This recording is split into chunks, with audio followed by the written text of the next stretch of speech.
वहीं दिल्ली अग्निकांड से जुड़ी बड़ी अपडेट सामने आ रही है। इस भयावह हादसे का एक नया वीडियो सामने आया है जिसमें भीषण आग के बीच लोगों को रेस्क्यू करते देखा जा सकता है। तो ये वीडियो सामने आई है, ये बड़ी अपडेट जहां पर साफ नजर आ रहा है इस वीडियो में कि किस तरीके से आग ने पूरी इमारत को अपनी चपेट में ले लिया था और दमकल कर्मी जान जोखिम में डालकर लोगों को बाहर निकालने में जुटे थे। धुएं और लपटों के बीच राहत बचाव का काम लगातार जारी रहा।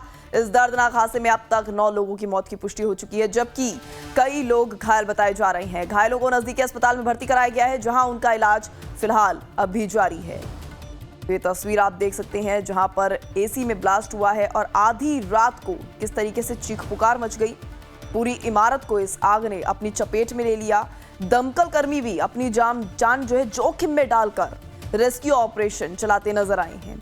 ऐसे में इस पूरे अग्निकांड का नया वीडियो भी ये सामने आया जिसमें आप देख सकते हैं।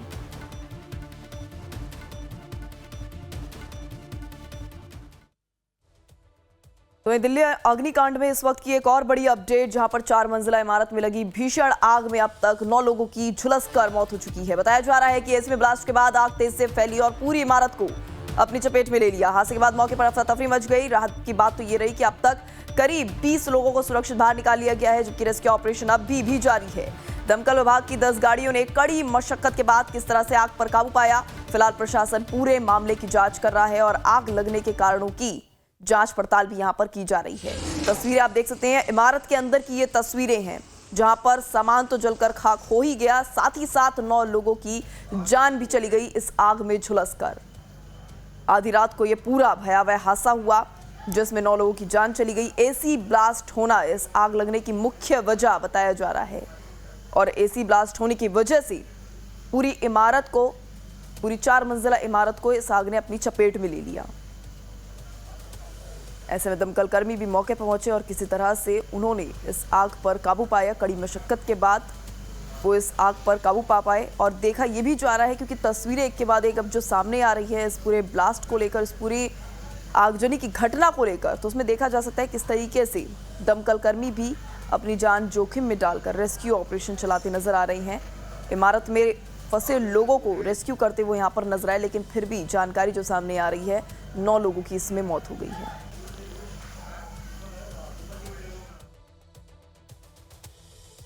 तो वहीं दिल्ली में हुए इस भीषण अग्निकांड ने एक बार फिर से शहर की सुरक्षा व्यवस्था पर गंभीर सवाल खड़े कर दिए हैं।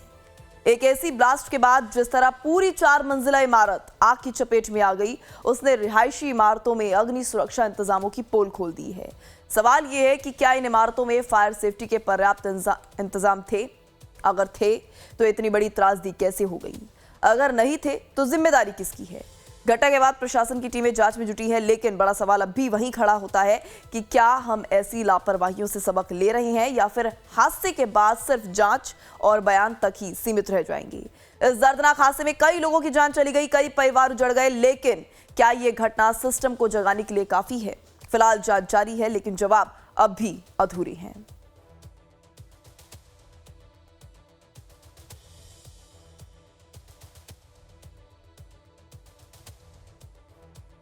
तो ये बड़ी अपडेट लगातार राष्ट्रीय राजधानी दिल्ली के अग्निकांड मामले को लेकर सामने आ रही है, जहां एक तरफ तस्वीरें हम आप तक पहुंचा रहे हैं और क्या कुछ अपडेट इस पूरे घटनाक्रम को लेकर सामने आ रहा है वो आप तक रख रहे हैं। वहीं इस पूरे अग्निकांड पर सीएम रेखा गुप्ता ने भी दुख व्यक्त किया है। 9 लोगों की मौत से मन दुखी है, सीएम रेखा गुप्ता की तरफ से कहा गया है। वहीं उन्होंने कहा कि घायलों के जल्द ठीक होने की कामना करती हूँ, हालत पर प्रशासन की नजर बनी हुई है। तो दिल्ली अग्निकांड जहां पर 4 मंजिला इमारत आग के हवाले हो गई, 9 लोगों की जान इसमें चली गई, 9 लोग झुलस कर इसमें जल गए, कई लोगों के घायल होने की जानकारी है। तो ऐसे में सीएम रेखा गुप्ता ने भी इस मामले पर संज्ञान लिया है, दुख व्यक्त किया है इस पूरे अग्निकांड को लेकर और साथ ही साथ ये भी सूचना दी है कि हालात पर प्रशासन की पूरी नजरें हैं। वहीं घायलों के उपचार के प्रति और जिन परिजनों ने अपनों को खो दिया है उनके प्रति संवेदना भी सीएम रेखा गुप्ता ने व्यक्त की है। गौरतलब है पूरा मामला राष्ट्रीय राजधानी दिल्ली का बताया जा रहा है, जहां पर विवेक विहार में 4 मंजिला इमारत में आग लग गई।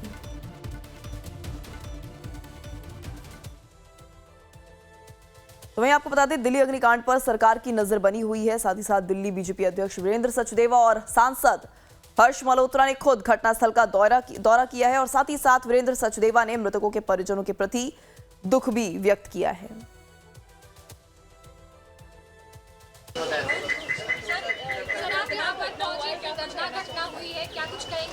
देखिए, दुखद है और जो जानकारी मिल रही है, लगभग पहली कॉल जो है पुलिस को 3:45 पे मिली है और 3:52 पे पहली फायर ब्रिगेड की गाड़ी आई है। लगभग 14 गाड़ियां हैं जिन्होंने इस पूरी आग को काबू करने का काम किया है। 20 एक लोगों की जान बचाई गई है और 9 लोग इसमें हताहत हुए हैं। मैं उनके परिवारजनों से भी मिला हूं और जो दृश्य है वो बड़ा हृदय विदारक है। अब जांच की जाएगी, लेकिन अब क्या कारण है, कारण तो जो पुलिस बता रही है, जो एक डिलीवरी बॉय ने देखा कि बाहर एसी में स्पार्किंग हुई है, उसकी वजह से ये सब हुआ है। लेकिन बहुत दुखद हादसा है ये।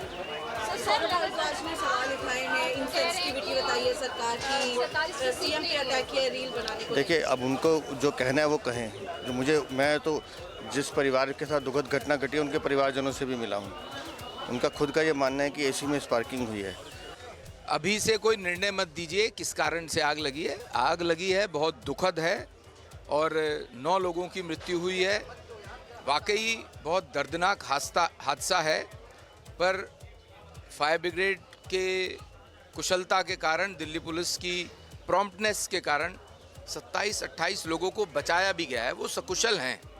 सिर्फ 1 या 2 लोगों को कुछ चोटें आई हैं जो कि खतरे से बाहर हैं। उनका इलाज जीटीबी में चल भी रहा है। मैं ऐसा मानता हूं कि ये घटना ऐसी घटना है जो कभी भी कहीं भी किसी भी कारण से हो सकती है। ऐसा प्राइमरीली समझ में आता है, कोई शॉर्ट सर्किट के कारण ऐसी बात आगे आई है।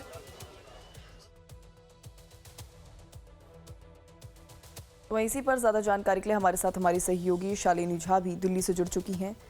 शालिनी, ऐसा पहली बार नहीं है जब इमारत में आग लगी हो। इससे पहले भी इस तरह की घटनाएं सामने आई हैं, लेकिन अब सुरक्षा इंतजामों पर सवाल उठने शुरू हो गए हैं। इस बीच रेखा गुप्ता ने भी टिप्पणी करी है।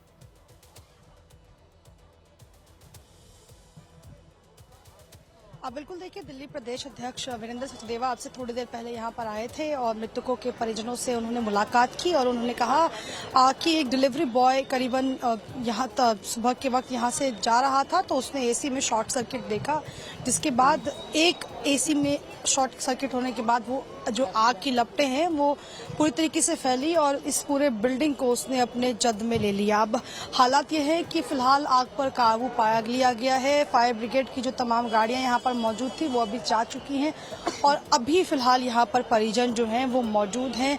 जो बॉडीज जिनको इंजरीज हुई है उनको गुरु तेग बहादुर अस्पताल ले जाया गया है और यहाँ पर फिलहाल अगर हम आपको अभी की तस्वीरें दिखाएं तो बिल्डिंग के अगर आप देखेंगे तो फ्रंट से ज़्यादा जो स्थिति खराब है वो बैक की है और जो मरने वालों की संख्या है वो ज़्यादा जो पीछे फ्लोर में रहते थे उनकी ज़्यादा है, क्योंकि पीछे डिजी लॉक की वजह से गेट नहीं खुल पाया, जिस वजह से लोग छत की तरफ नहीं भाग पाए और आलम ये हुआ कि जलकर उनकी मौत हो गई। यहाँ पर अभी भी एम्बुलेंस की टीम जो है वो मौजूद है। हालांकि जितनी बॉडीज अंदर फंसी हुई थी और जिनको निकाला जा सकता था उन सबको निकाल लिया गया है 5 सुबह के वक्त, और जिस वक्त हम पहुंचे थे 9:30 के करीब उस वक्त 4 बॉडीज को हमारे सामने निकाला गया था। और सबसे अहम सवाल भी यही है कि आखिर इतनी आग की घटनाएं दिल्ली में बढ़ रही हैं, खासतौर पर गर्मी के सीजन में, जब हम देखते हैं कि एसी फटने से कई बार हमने देखा है कि आग इतनी भयावह होती है कि अपने जद में पूरे बिल्डिंग को ले लेती है। और ऐसी तस्वीर आज विवेक विहार फेज 1 से आई, जहां पर अगर मैं आपको घरों की तस्वीर दिखाऊं तो जो आपको अलग अलग यहाँ पर घर नजर आएंगे वो सब बड़े बड़े फ्लोर्स में बने हुए हैं। और सबसे अहम बात यह है कि यहाँ इन बड़े बड़े बिल्डर्स फ्लैट में कहीं भी इमरजेंसी डोर नहीं है, इमरजेंसी एग्जिट नहीं है और यही इस बिल्डिंग में लोगों के मरने की भी एक बड़ी वजह है कि जो लोग छत पर भागने की कोशिश कर रहे थे वो डिजी लॉक की वजह से गेट खुला नहीं, लोग फंस गए और सीढ़ियों पर ही कई जो डेड बॉडीज हैं वो पाई गई। क्योंकि कई बार होता यही है कि सफोकेशन की वजह से जो बॉडीज हैं वो अंदर फंस जाती हैं, सांस लेने में दिक्कत होती है, इसलिए भी लोग जो हैं उनकी मौत हो जाती है। हाल ही में अगर आपको याद हो कि पालम में जो घटना हुई थी उसमें भी यही हुआ। देखिए, घायलों की जानकारी अभी तक सामने नहीं आई है कि कितने ऐसे घायल हैं। हालांकि जो फायर चीफ ऑफिसर उन्होंने कहा था कि 1 से 2 लोग हैं जिनको 25% जो बर्न इंजरीज हैं वो हुई हैं, उन्हें जीटीबी अस्पताल में भेजा गया है। और जो 9 डेड बॉडीज जो घर के अंदर से रिकवर की गई थी उसे भी पोस्टमार्टम के लिए भेजा गया है। यहाँ पर फिलहाल आग जो अंदर चीजें की आशंका थी कि हो सकता है कोई फंसा हुआ हो। कई बार, क्योंकि अगर आपको याद हो पालम वाले इंसिडेंट में कई बॉडीज आग बुझाने के बाद भी रिकवर हुई थी, फंसी हुई थी, तो आशंका ऐसी भी जताई जा रही थी। लेकिन बताया जा रहा है कि अब कोई बॉडी फंसी हुई नहीं है। अंदर जो भी फायर फाइटर्स मौजूद हैं वो फिलहाल सिचुएशन को कंट्रोल में लेने की कोशिश कर रहे हैं। मामला अभी शांत है, लेकिन उसमें सबसे बड़ा सवाल यही उठ रहा है कि इमरजेंसी एग्जिट को लेकर कोई एक स्टेप क्यों नहीं उठाया जाता। आप इस पूरे, अगर इस विवेक विहार फेज 1 की बात करूं तो पॉश इलाके में आता है। यहाँ पर आपको सारे जो बड़े बड़े घर है, जो एक कह सकते हैं 4-5 मंजिले से कम का नहीं है कोई भी मकान, और सारे करोड़ों के मकान हैं। बावजूद इसके अगर आप देखेंगे और समझने की कोशिश करेंगे तो समझ में यही आता है कि किसी भी गेट में, किसी भी घर में इमरजेंसी एग्जिट नहीं है। और एक इसकी तस्वीर यहाँ भी है कि ये आपको ये जो गेट दिख रहा है यही एंट्री, यही एग्जिट का भी गेट है और यही एंट्री के लिए भी है।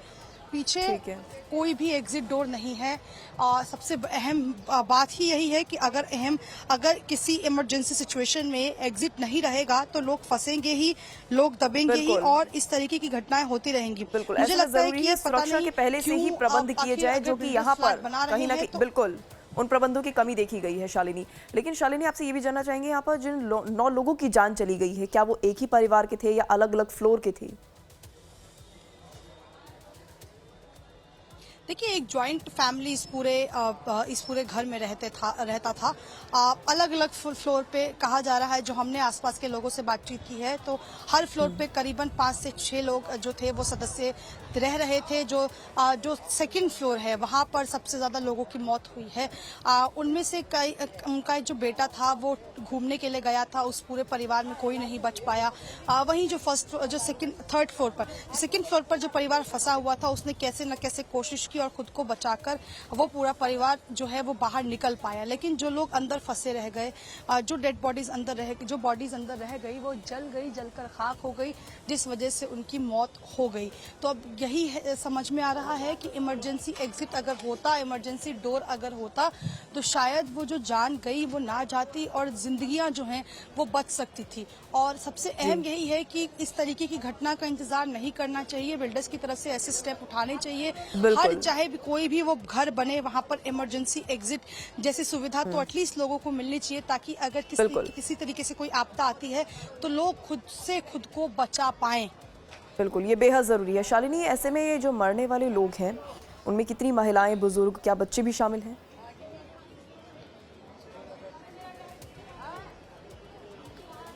बिल्कुल, देखिए, महिलाएं शामिल थी। एक 1.5 साल का बच्चा है जो थर्ड फ्लोर पर परिवार रहता था, उसमें 1.5 साल का बच्चा माना जा रहा है कि वो अपनी माँ के साथ सो रहा था और माँ से ही लिपटा हुआ था। जो बॉडी रिकवर हुई उसमें फायर फाइटर्स का ये भी कहना था कि बॉडी इतनी ज्यादा बर्न हो चुकी थी कि ये समझना बहुत मुश्किल था कि ये बच्चे का फादर है या मदर है, क्योंकि बॉडीज को रिकवर करना, पहचानना इस कंडीशन में बहुत ज्यादा मुश्किल हो जाता है। क्योंकि जब तक फायर ब्रिगेड की टीम पहुंचती है आग इतनी ज्यादा भयानक हो जाती है कि उस वक्त किसी को भी बचाना बहुत मुश्किल होता है। क्योंकि आसपास के लोगों ने बताया कि एक तरीके का गुब्बार जो है वो देखने को मिल रहा था।